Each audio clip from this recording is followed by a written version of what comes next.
pagi, Bu. Mohon izin untuk menjadi narasumber terkait penjualan gorengan.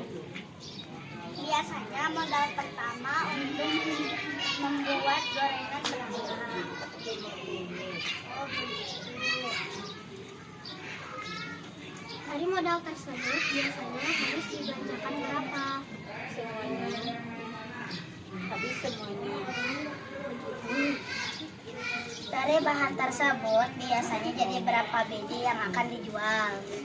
Jadi 30 atau 40 biji. Oh, banyak.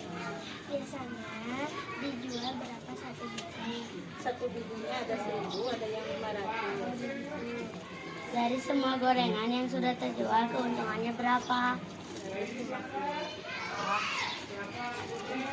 Baik Ibu, terima kasih atas jawabannya dan waktu yang telah diluangkan.